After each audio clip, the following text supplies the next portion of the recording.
Hello students, welcome জানাই সকলকে explore ম্যাথমেটিক্সের সঙ্গে রয়েছি আমি শুভজিৎ। তো আজকে চলে এসেছি আবারও একটা নতুন এক্সারসাইজ নিয়ে। সেটা হলো ক্লাস 10 এর ত্রিকোণমিতি চ্যাপ্টারের 8.3। ওকে, এর যে আগের এক্সারসাইজগুলো রয়েছে সেগুলো আমি সমাধান করে দিয়েছি, তোমরা অবশ্যই প্লেলিস্টটিকে চেক করবে। আর যদি আমার চ্যানেলে তুমি নতুন হয়ে থাকো অবশ্যই চ্যানেলটাকে সাবস্ক্রাইব করবে, কারণ আমি ক্লাস 6 to 10 এর যে ম্যাথগুলো রয়েছে প্রত্যেকটা এনসিইআরটি বইয়ের সবগুলো ম্যাথই সলভ করে থাকি। সিবিএসসি টিবিএসসি যে কোনো বোর্ডেরই হোক তোমরা দেখতে পারবে। তো চলো আজকে আমরা শুরু করি আমাদের এক্সারসাইজ নাম্বার 8.3 এর কোয়েশ্চেন নাম্বার 1। তো কোয়েশ্চেন নাম্বার 1 আমাদের দিয়েছে কি sin 18 degree divided by cos 72 degree. Okay, বলেছে এটার মান বের করতে। তো একটা দেখো 18 ডিগ্রি রয়েছে আর একটা 72 ডিগ্রি রয়েছে, দুটো দুরকম রয়েছে। তো দুটোটাকে কি করতে হবে, প্রথমে একটাতে আনতে হবে। ও হয়তো 18 ডিগ্রিতে আনতে হবে, না হলে 72 ডিগ্রিতে নিতে হবে। ওকে, তো নেওয়ার জন্য কিছু ফর্মুলা রয়েছে, সেই ফর্মুলাগুলো আমি পাশে লিখে নিয়েছি।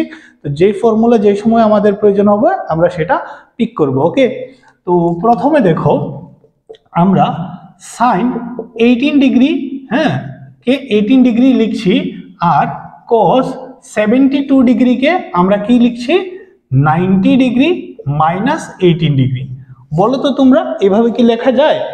তুমি যদি ক্যালকুলেশন করে দেখো 19 ডিগ্রি থেকে 18 ডিগ্রি যদি 90 ডিগ্রি থেকে 18 ডিগ্রি যদি আমরা মাইনাস করি তাহলে আমরা 72 ডিগ্রি পাই। ঠিক আছে, তো আমরা লিখেছি তো সেমই, বাট একটু অন্যরকম ভাবে লিখেছি। কেন লিখেছি? যাতে আমাদের সূত্রগুলির সাথে ম্যাচ করে।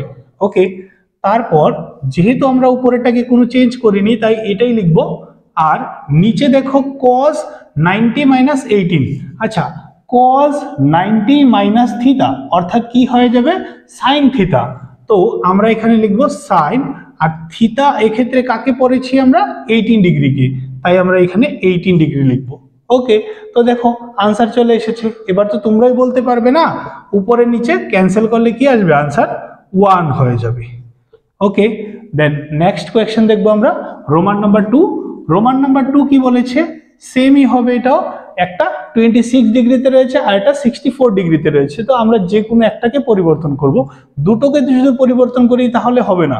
ঠিক আছে, তো উপরে যেটা রয়েছে সেটাই লিখলাম আমি, আর নিচে cot, ঠিক আছে 60 ডিগ্রি 64 ডিগ্রিরে আমরা 90 ডিগ্রি মাইনাস 26 ডিগ্রি লিখে নিলাম।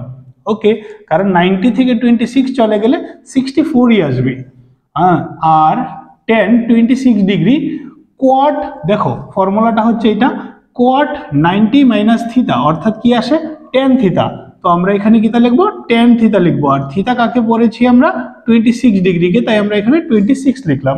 আর এখন তো তোমরাই বলতে পারবে কত হবে আনসার, 1 হবে, ঠিক না? তো দেখো তারপর আমরা দেখবো এটা। ঠিক আছে, তো এটার ক্ষেত্রে কি হবে, যে কোনো একটাকে পরিবর্তন করব, সেমই হবে সবগুলো। cos 48 ডিগ্রি মাইনাস সাইন 42 কে আমরা 90 ডিগ্রি মাইনাস 48 ডিগ্রি লিখতে পারি, তাহলে 42ই আসবে। ঠিক আছে, তো cos 48 ডিগ্রি আর সাইন 90 মাইনাস থিটা। দেখো ফার্স্ট যে আমাদের ফর্মুলাটা সেটা হলো সাইন 90 ডিগ্রি মাইনাস থিটা অর্থাৎ কি হবে cos থিটা। তো এখানে আমরা লিখে নিতে পারবো cos থিটা, আর থিটা কাকে পড়েছি 48 কে, তাই আমরা 48 লিখলাম। আর cos 48 থেকে cos 48 মাইনাস করলে কত আসবে, মাইনাস করলে কি আসবে 0 আসবে, কারণ সেম জিনিস থেকে সেম জিনিস যদি মাইনাস করি তাহলে কি আসে, 0ই আসে।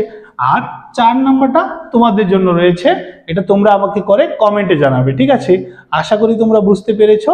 আর যদি বুঝে থাকো তাহলে 4 নাম্বারটা করবে, আর যদি কোনো সমস্যা হয়ে থাকে তাহলে অবশ্যই আমাকে কমেন্ট করবে, তাহলে আমি পার্সোনালি তোমাদের সাথে কথা বলে সম্পূর্ণটা বিষয় দেখব এবং আরো সহজভাবে কিভাবে বোঝানো যায় সেটা আলোচনা করব। ঠিক আছে, তারপর দেখবো আমরা নেক্সট কোয়েশ্চেন নাম্বার 2।